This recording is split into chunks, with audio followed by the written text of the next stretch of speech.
बांग्लादेश के प्रधानमंत्री शेख हसीना के देश से जल्दबाजी में और बिना किसी औपचारिकता के चले जाने से न केवल भारत सरकार को नुकसान हुआ है, बल्कि उसे हाल के दिनों में पड़ोस में संभवतः सबसे बड़ी विदेश नीति चुनौती का भी सामना करना पड़ा है, जिसकी वजह से इस साल मालदीव्स के साथ संबंधों में आई उथल पुथल पार्क में टहलने जैसी लग सकती है। अपनी कई असफलताओं और घरेलू राजनीति में लगातार अस्थिर स्थिति के बावजूद भारत के नजरिए से हसीना ने धार्मिक चरमपंथियों और भारत विरोधी ताकतों को कंट्रोल में रखकर क्षेत्रीय स्थिरता के लिए काम किया।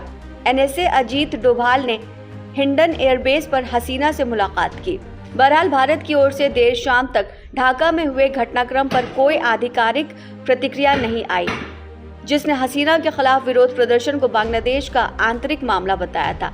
ढाका से मिल रही खबरों के मुताबिक आने वाले वक्त में सेना द्वारा गठित अंतरिम सरकार में हसीना की आवामी लीग को शामिल नहीं किया जाएगा, जबकि विपक्षी बांग्लादेश नेशनलिस्ट पार्टी यानी बीएनपी और प्रतिबंधित जमात इस्लामी के प्रतिनिधियों को शामिल किया जा सकता है। जमात को पाकिस्तान के साथ अपने संबंधों के लिए जाना जाता है, लेकिन बीएनपी ने इस साल की शुरुआत में चुनाव नहीं लड़ा था क्योंकि ये कार्यवाहक सरकार के अधीन नहीं थी।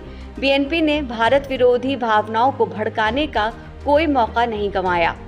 जमात और बीएनपी ने मिलकर जुलाई की शुरुआत में एक छात्र आंदोलन के रूप में शुरू हुए आंदोलन को शासन परिवर्तन के लिए एक हिंसक देशव्यापी आंदोलन में बदल दिया।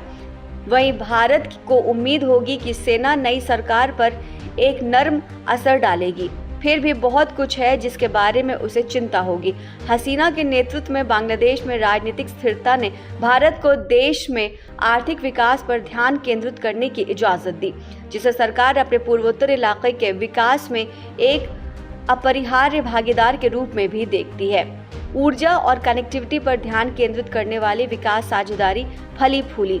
इससे भारत को बांग्लादेश के साथ 4000 किलोमीटर की सीमा पर सहयोगात्मक और शांतिपूर्ण सीमा प्रबंधन तंत्र बनाने और नशीली दवाओं और मानव तस्करी, साथ ही जाली नोटों से संबंधित मुद्दों को हल करने में मदद मिली। भारत इस बात को लेकर चिंतित होगा कि ढाका में नई सरकार के आने के बाद इस तरह की पहल कैसे प्रभावित होंगी।